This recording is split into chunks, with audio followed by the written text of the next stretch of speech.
Hi, this is Stephen Merritt from Merritt Valley Community College. This is for CSIT 256 Computer Architecture and Assembly Language, and this is meant to be the overview for Stallings Chapter 8.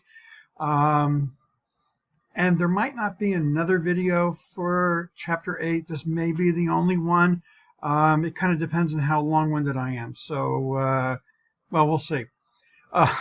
So Chapter 8, one of the things it's going to look at is the operating system and sort of the role that it plays, or the tight role that it plays along with the processor. In one aspect, the operating system is just a collection of instructions that are being carried out, so it's software that's executed by the processor.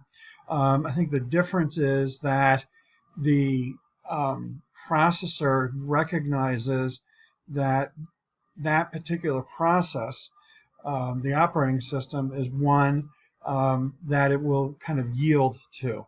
I mean, for one thing, if an application makes a memory request, then the processor knows if something not the operating system makes the request, it has to yield through the operating system.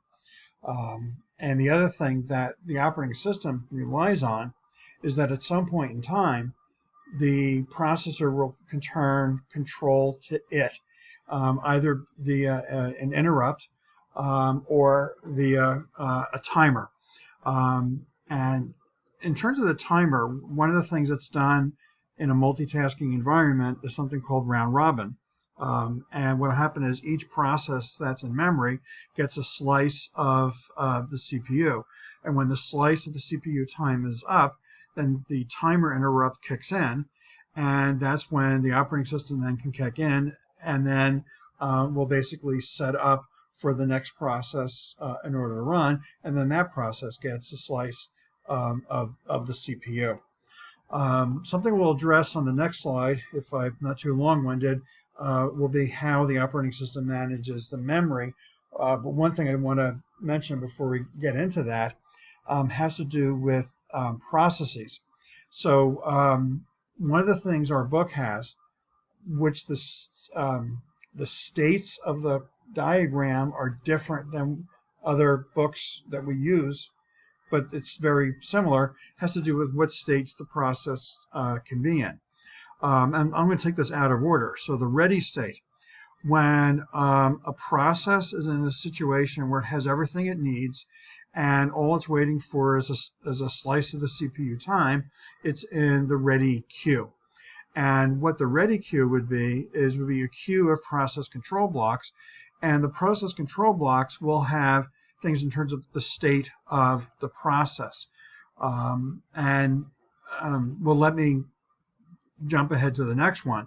So suppose there is a process that's running. So when a process is in the running state, its instructions are going through and being executed by the processor. And one of the things that we saw back in Stallings Chapter 3 was the states that instructions can be in, and at the end of going through that whole cycle, it checks to see if there's an interrupt. So for when a process is running, at the end of each instruction, is there an interrupt? No, it goes and does the next instruction. Is there an interrupt? No, it does the next instruction. Well, when their time is up, that process now is no longer going to be running. One thing the operating system does is it will make a snapshot of the processor.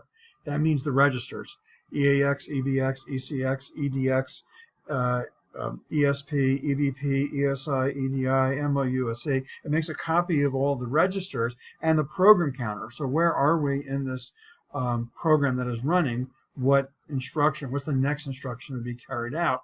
And that's captured as part of the process control block. Well, when it comes out of the running state, it goes back to the end of the ready queue. So remember, when you get onto a queue, you get on the end, the rear of the line. So that ready queue is a line. You get on the rear of it, and then at some point later in time, you finally move up. You're at the front of the line, and then you go back running again. So some of the commands that have been built into the language or in the instruction set lend itself to that.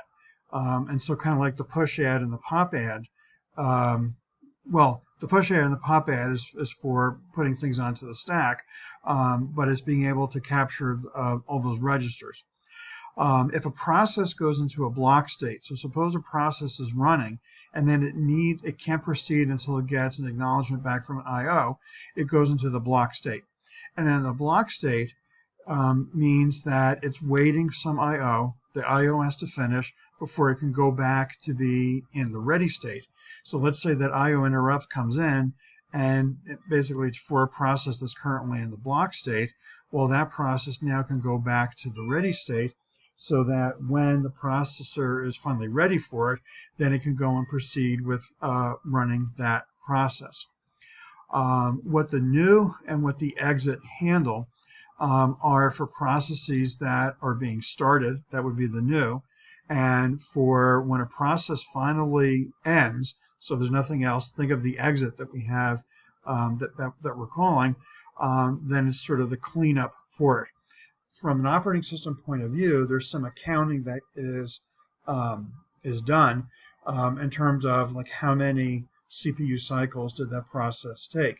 And in an environment when multiple customers are sharing a computer, they can get a bill based on how much processing their process used.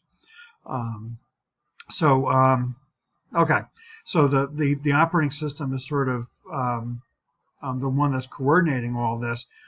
It's just that once the operating system sets something up to run, well, then that operating system is not in a running state. That process is running, and then finally, when that process gets that slice, that interrupt, the timer interrupt, saying you're done, then control goes back to the operating system again.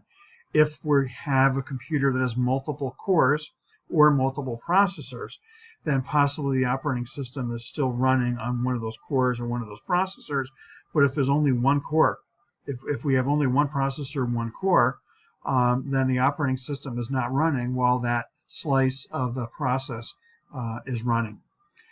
What I'm probably going to now do a very poor job doing, because I realize I'm at 7 minutes, but I'll try to squeeze it in within the next 7 minutes, and it has to do with sort of how memory is being managed.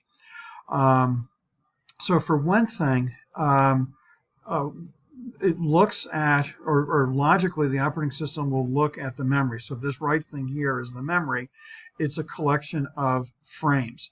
And so what happens is a page which has data or instructions can then go and fit into one of these frames. So programs, their data and their instructions are broken down into multiple pages. The only pages that need to be in memory are the ones that are being referenced. So if this page has instructions, then that page would be in one of the frames.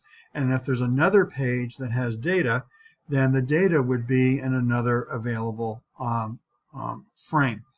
So something that's known as the working set would be what are the pages that need to be active in memory at the time that the process is running. Well, what will happen in terms of like an operating system point of view is, since not all the pages are needed in memory, well, the rest are on the hard drive. And what will happen is, the rest are on the hard drive. And so what will happen is, what the operating system will have to do is take a page that's on the hard drive and then bring it into an available frame that's in memory.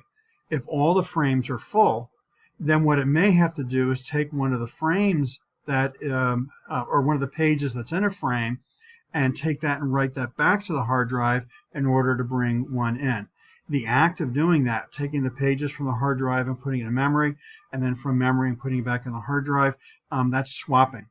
The thing that also allows is that we can address more memory than we physically have. So if a whole bunch of pages are just residing on the hard drive, and it only needs to bring in a small number of pages in to run at a time, then we can actually reference more memory than we physically have available.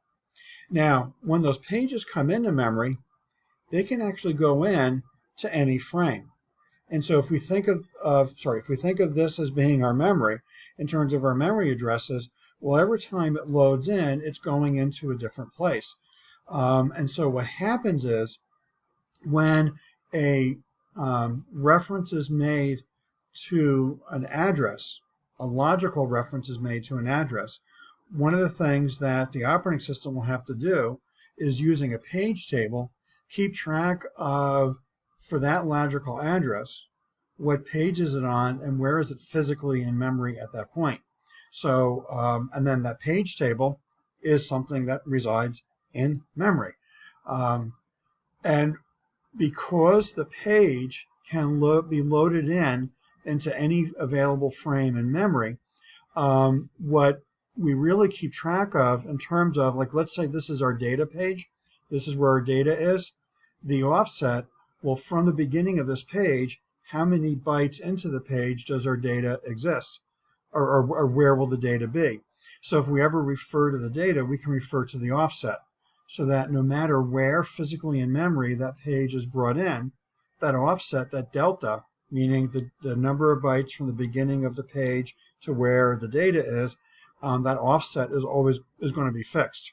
So in the code, when we're doing an offset, we're really looking at the byte displacement within, well, actually we're looking within the data segment, and then depending on which page we're looking at, it would be so many bytes within that page to get to what we want. So a lot of times in the assembly, when I was referring to the offset, and I said it's like an address, it isn't an address. It really is an offset. It's the displacement for where data. So if this line represents data, that offset would be how many bytes away from the beginning of whether the segment or the page where it will find it. So that this way, by doing that, if we're dealing with the offset, no matter where that page exists in memory, if we're talking it's so many bytes into that page where our variable is, then it'll access that variable, that data, via so many bytes into it. Now, I did make the comment briefly that the page table, so remember the page table has that logical mapping from logical addresses to physical addresses, meaning suppose this represents a block of memory, and the addresses of the memory, there's a specific set. Well, the logical addresses we have might fit in physically somewhere different. It's that page table that's going to have that logical to physical mapping. Well, that page table is in memory. And if the operating system goes to look for the page table and it's not in memory, that has to be read from the hard drive and brought into the memory. So the idea of the translation look-aside buffer is sort of pinning, would be another expression that's being used, pinning that table into the memory so that it can't be ever a victim of something being removed, meaning that it'll just stay permanently in memory. And even if the buffer isn't the entire page table, it's a portion of it, it would be the ones that would be referenced the most. So we can minimize the number of times we go back to the hard drive in order to get the data. Okay, so segmentation. One of the things that we can do is we actually can set up segments, multiple memory segments, and we can manage those memory segments. In the in the ASM files we have a .data and we have a .code, and those actually correspond to segments, and those segments are treated differently. One thing, code segments don't change, data segments do. Let me just pause. All right, change my mind. I'm at 14 minutes. There's going to be a separate video that's going to go through a little memory demo. And so this right here, in terms of the overview, this is it. A separate video will do the, oh, by the way, I started to do in the prior one. But for now, that's the overview for Stallings Chapter 8.